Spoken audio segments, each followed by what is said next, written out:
Viewers welcome back in program जी doctor साहब हुण आपां जिस तरह के जोड़ा एंड वाला सैक्शन है जिस तरह के साडी सारियां दी रूह दी खुराक है गुरबानी विचार वो असी इस सैगमेंट विच करांगे। जी डॉक्टर साहब की कहना चाहोगे?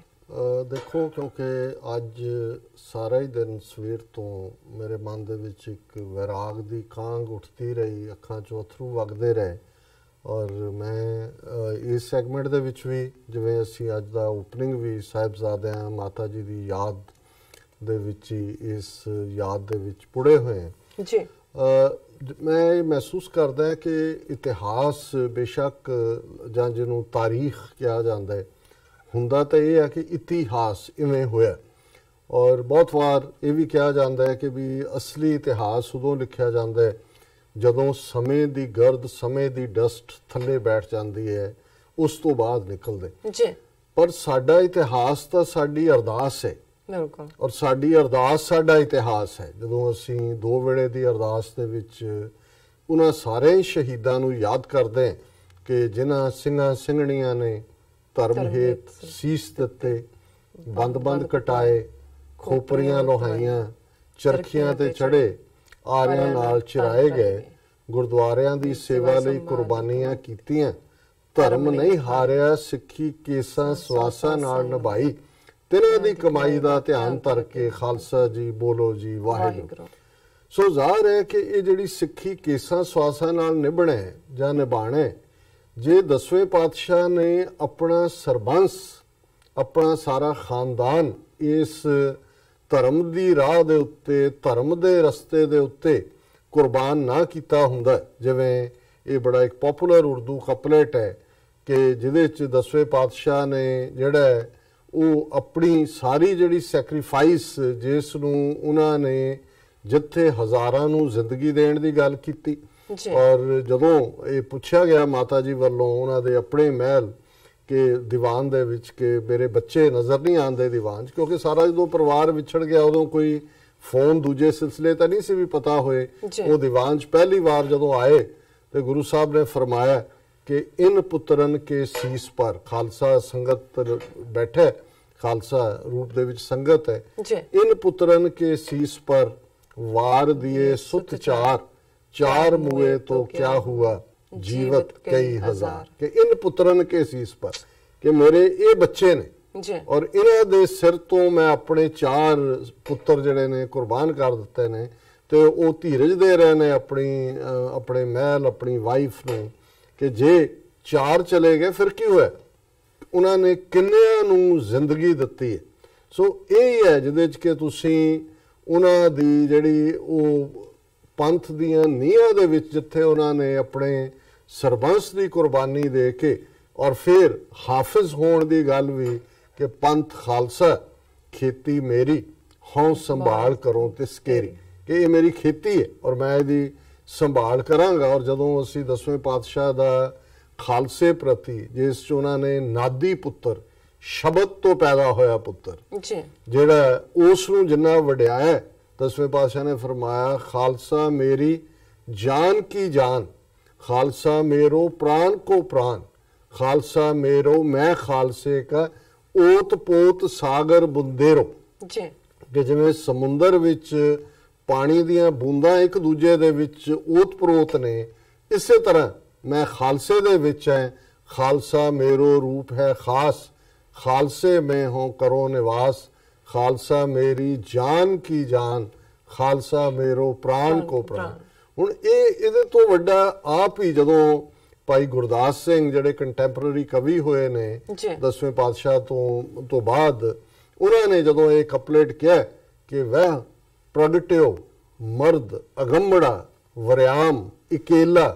वाह वाह गोबिंद सिंह आपे गुर चेला कि वो मर्द ने अगंबड़े ने रब्बी कामल जिहड़े ने रब दे बंदे जिन्हां दा कोई सानी नहीं है इक्को वेले वो गुरु भी ने ते इक्को वेले चेले भी ने। हुण गुरु चेले दा कांसैप्ट ये है कि 5 प्यारे जिहड़े उही तलवार दी धार तो परखदे ने फिर उन्हां दे सामने वीर रस हो के उन्हां तो अमृत दी दात मंगदे ने उन्हां ही 5 दे हुक्म दे थल्ले चमकौर दी गढ़ी जो जिहड़ा वो गढ़ी छड्डण दा फैसला करदे ने और अल्टीमेटली ज्योति जोत समान तो पहला गुरु ग्रंथ साहब अगे सिर झुका के ਜਿੱਥੇ ਸਪਿਰਿਚੁਅਲ ਰੈਲਮ ਦੇ ਵਿੱਚ, ਸਪਿਰਿਚੁਅਲ ਵਰਲਡ ਦੇ ਵਿੱਚ ਗੁਰੂ ਗ੍ਰੰਥ ਸਾਹਿਬ ਚਵਰ ਛਤਰ ਤਖਤ ਦੇ ਮਾਲਕ ਨੇ, ਲਿਵਿੰਗ ਐਟਰਨਲ ਗੁਰੂ ਨੇ, ਉੱਥੇ ਟੈਂਪੋਰਲ ਸੈਕੂਲਰ ਵਰਲਡ ਦੇ ਵਿੱਚ ਜਿਹੜਾ ਖਾਲਸਾ ਹੈ। ਇਸ ਲਈ ਜਦੋਂ ਅਸੀਂ ਸੰਗਤ ਨੂੰ ਐਡਰੈਸ ਕਰਦੇ ਹਾਂ ਤੇ ਅਸੀਂ ਇਹੀ ਕਹਿੰਦੇ ਹਾਂ ਕਿ ਸਤਿਗੁਰੂ ਜੀ ਦਾ ਆਪਣਾ ਆਪਾ ਗੁਰੂ ਖਾਲਸਾ ਸਾਧ ਸੰਗਤ ਜੀਓ, ਕਿਉਂਕਿ ਸਾਡਾ ਯਕੀਨ ਹੈ ਕਿ ਗੁਰੂ ਖਾਲਸੇ ਦੇ ਵਿੱਚ ਹੈ। ਔਰ ਪੰਜਾਂ ਦਾ ਕਨਸੈਪਟ, ਪੰਜ ਪਿਆਰਿਆਂ ਦਾ ਵੀ ਇਹੀ ਹੈ। ਜਦੋਂ ਈਵਨ ਦੇਗ ਵਰਤਾਈ ਜਾਂਦੀ ਹੈ ਉੱਥੇ ਜਿਹੜਾ ਉਹ ਗ੍ਰੰਥੀ ਸਿੰਘ ਦੇ ਲਈ ਜਿਹੜਾ ਤਾਂ ਕਿ ਜਦੋਂ ਉਹਨੇ ਤਾਬਿਆਂ ਤੋਂ ਉੱਠਣਾ ਉਹਦੇ ਲਈ ਦੇਗ ਹੋਏ, ਪੰਜਾਂ ਦੇ ਵਿੱਚ ਵਰਤਾਇਆ ਜਾਂਦਾ, ਕਿਉਂਕਿ ਉਹਨਾਂ ਪੰਜਾਂ ਦੇ ਰੂਪ ਦੇ ਵਿੱਚ ਅਸੀਂ ਗੁਰੂ ਦੀ ਕਲਾ ਦੇਖਦੇ ਹਾਂ, ਗੁਰੂ ਦੀ ਮੌਜੂਦਗੀ ਦੇਖਦੇ ਹਾਂ। ਔਰ ਜਦੋਂ ਅਸੀਂ ਇਹਨਾਂ ਦਿਨਾਂ ਨੂੰ ਯਾਦ ਕਰ ਰਹੇ ਹਾਂ, ਜਿਵੇਂ ਅੱਲਾ ਯਾਰ ਖਾਂ ਯੋਗੀ ਦੀ ਟ੍ਰਿਬਿਊਟ ਇਸ ਮੁੱਦੇ ਦੇ ਉੱਤੇ ਕਿ ਕਿਵੇਂ ਅਲਟੀਮੇਟਲੀ ਨਿਸ਼ਾਨਾ ਪੋਲੀਟੀਕਲ ਪਾਵਰ ਦੇ ਉੱਤੇ ਜਾ ਕੇ ਜਦੋਂ ਛੋਟੇ ਸਾਹਿਬਜ਼ਾਦਿਆਂ ਦੀ ਸ਼ਹਾਦਤ ਮਾਤਾ ਗੁਜਰੀ ਜੀ ਦੇ ਉੱਤੇ ਉਹਨਾਂ ਨੇ ਸ਼ਹੀਦਾਨੇ ਵਫਾ ਇਹ ਉਹਨਾਂ ਦਾ ਜਿਹੜਾ ਕਲਾਮ ਹੈ ਉਸ ਦਾ ਉਹਨਾਂ ਨੇ ਨਾਂ ਦਿੱਤਾ ਔਰ ਉਹਦੇ 'ਚ ਉਹਨਾਂ ਨੇ ਇਹ ਸਾਹਿਬਜ਼ਾਦਿਆਂ ਦੇ ਮੂੰਹ ਕੁਹਾਇਆ ਕਿ ਹਮ ਜਾਨ ਦੇ ਕੇ ਔरों की जान बचा चले, सिक्खी की नीम हम हैं सिरों पर उठा चले, गुरियाई का है किस्सा जहां में बना चले, सिंगों की सल्तनत का है पौधा लगा चले, गद्दी और तख्त अब कौम पाएगी, दुनिया में जालिमों का निशान तक मिटाएगी। हुण ये जिहड़ी दी लाइन है, गुरियाई का है किस्सा जहां में बना चले, क्योंकि बहुत वार ये हुंदा है कि वारस बाप दे अगों पुत्तर हुंदे ने, रूहानीयत दे विच भी इवें कई बार हुंदा है। पर जदों चारों पुत्तर बायोलॉजिकल सन्स गुरु साहब दे शहीद होए ते फिर गुरियाई गुरु ग्रंथ साहिब और गुरु पंथ नूं मिली कि उन्होंने कहा जी असीं अपने पंथ दे बच्चों च भरावां च शामिल हो गए हैं और जिहड़ा ये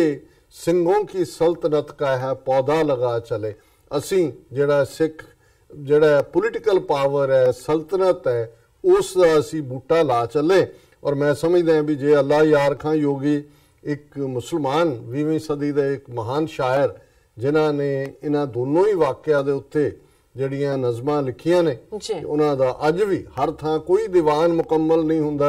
ਜਦੋਂ ਇਹਨੂੰ ਕੋਟ ਨਹੀਂ ਕੀਤਾ ਜਾਂਦਾ। ਤੇ ਅੱਜ ਦੀ ਸਾਡੀ ਜੇ ਅਸੀਂ ਸਰਹੰਦ ਦੀ ਕੰਧ ਜਾਂ ਜ਼ੁਲਮਾਂ ਦੀ ਘੱਲੂਕਾਰਿਆਂ ਦੀ ਜਿਹੜੀ ਸਿਖਰ ਕਹਿਣੀ ਹੋਏ ਤੇ ਜੂਨ 84 ਦਾ ਘੱਲੂਕਾਰਾ ਜਦੋਂ ਸਾਡੇ ਪ੍ਰਾਣ ਪਿਆਰੇ ਹਰਮੰਦਰ ਸਾਹਿਬ ਤੇ ਅਕਾਲ ਤਖਤ ਤੇ ਟੈਂਕਾਂ ਤੋਪਾਂ ਨਾਲ ਹਮਲਾ ਕੀਤਾ ਜਾਂਦਾ ਔਰ ਇਸ ਨੂੰ ਵੀ ਸਭ ਤੋਂ ਬਿਊਟੀਫੁਲ ਟ੍ਰਿਬਿਊਟ ਜਿਹੜੀ 9 ਜੂਨ ਨੂੰ ਅਫਜ਼ਲ ਅਹਿਸਨ ਰੰਧਾਵਾ ਜਿਹੜੇ ਨਾਰੋਵਾਲ ਦੂਜੇ ਪਾਸੇ ਲਾਇਲਪੁਰ 'ਚ ਬੈਠੇ ਨੇ ਔਰ ਉਹਨਾਂ ਦਾ ਜਿਹੜਾ ਹੁਣ ਉਹ ਇਸ ਦੁਨੀਆ 'ਚੋਂ ਚਲੇ ਗਏ ਪਰ ਜਿਹੜੀ ਉਹਨਾਂ ਦੀ ਨਜ਼ਮ ਵੀ ਹੈ ਇੱਕ ਕਲਾਸਿਕ ਆਫ ਆਲ ਟਾਈਮਸ ਹੈ ਜੀ। ਔਰ ਉਸ ਹਮਲੇ ਦੇ ਉੱਤੇ ਉਹਨਾਂ ਨੇ ਜੋ ਲਿਖਿਆ ਉਸ ਦੇ ਮੈਂ ਕੁਝ ਕਪਲੇਟ ਜ਼ਰੂਰ ਸ਼ੇਅਰ ਕਰਨਾ ਚਾਹੁੰਦਾ ਕਿ ਉਹਨਾਂ ਦੇ ਲਫ਼ਜ਼ ਨੇ ਕਿ ਮੇਰੇ ਇਹ ਅਕਾਲ ਤਖਤ ਕਹਿ ਰਿਹਾ ਮੇਰੇ ਬੁਰਜ ਮੁਨਾਰੇ ਢਾ ਦਿੱਤਾ ਤਖਤ ਅਕਾਲ, मेरा सोने रंगा रंग अज मेरे लहू नाल लालो लाल, मेरे खुथियां टैंकां मीडियां मेरी लोही बंबां गुत, मेरे कुछड़ अन्नियां गोलियां भन सुट्टे मेरे पुत, मेरा सालू रात सुहाग दा होया इदां लीरो लीर, जिवें किरची किरची हो गई मेरी शीशे दी तस्वीर। हुण ये जिहड़ी और लंबी नज़म है और एंड च उन्होंने यही कहा कि भाई ओड़क मुक्केगी ये रात कि ये जिहड़े जुल्मां दी कहानी है एक दिन सच दा सूरज चढ़ेगा और ये जिहड़ी काली बोली रात है जुल्मां दी ये मुक्केगी। ना सरहंद दी कंध साडे रिजोल्व नूं रोक सकी, ना कुप रहीड़े दे घल्लूकारे, ना कानूवान दे छंभ दा घल्लूकारा। अल्टीमेटली उस धरती के निज़ाम नूं खालसे ने बदलिया और साईं बुल्ले शाह भी ये कहते ने कि भूरियां वाले राजे कीते मुगलां जहर प्याले पीते कि जिहड़े घोड़ियां दीयां काठियां नूं जिन्हां ने घर बनाया मुट्ठी मुट्ठी पर छोलियां दे उत्ते गुजारा कीता, सारी सारी रात दिन जंगलां दे विच 2-3 जनरेशनां जिहड़ियां ने वो जुल्म दे खिलाफ लड़ियां ते भूरियां वाले राजे कीते मुगलां जहर प्याले पीते। ਉਹ ਕੌੜਾ ਘੁੱਟ ਭਰਨ ਤੇ ਮਜਬੂਰ ਹੋਏ। ਔਰ ਇਹੀ ਸਾਡਾ ਰਿਜ਼ੋਲਵ ਅੱਜ ਦੇ ਦਿਨ ਹੋਣਾ ਚਾਹੀਦਾ ਕਿ ਦਿੱਲੀ ਸਾਮਰਾਜ ਬ੍ਰਾਹਮਣਵਾਦੀ ਨਿਜ਼ਾਮ ਜਿਸ ਨੇ ਸਾਡਾ ਅਕਾਲ ਤਖਤ ਢਾਇਆ, ਜਿਸ ਨੇ ਸਾਡੇ ਲੱਖਾਂ ਵੀਰ ਇਹਨਾਂ 34 ਸਾਲਾਂ ਦੇ ਵਿੱਚ ਕੋ ਕੇ ਸ਼ਹੀਦ ਕੀਤੇ, ਜਿਉਂਦਿਆਂ ਜਿਹੜੇ ਨੂੰ ਅੱਗ ਲਾ ਕੇ ਮਾਰਿਆ, ਝੂਠੇ ਪੁਲਿਸ ਮੁਕਾਬਲਿਆਂ 'ਚ ਮਾਰਿਆ, ਅਣਪਛਾਤੀਆਂ ਲਾਸ਼ਾਂ ਬਣਾ ਕੇ ਮਾਰਿਆ, ਅਸੀਂ ਇਸ ਈਵਲ ਐਮਪਾਇਰ, ਇਸ ਦਿੱਲੀ ਸਾਮਰਾਜ ਦੀ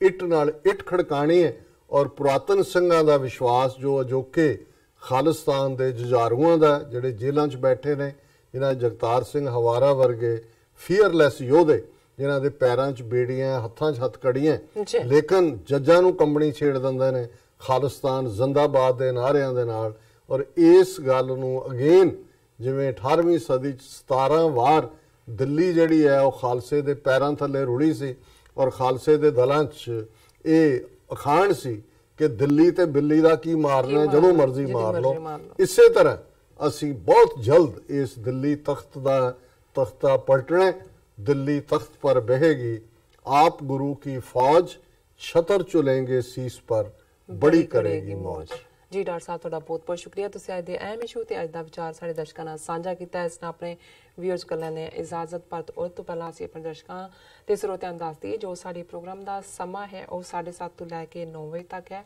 ਔਰ ਤੁਸੀਂ ਇਸ ਨੂੰ YouTube ਤੇ ਜਾ ਕੇ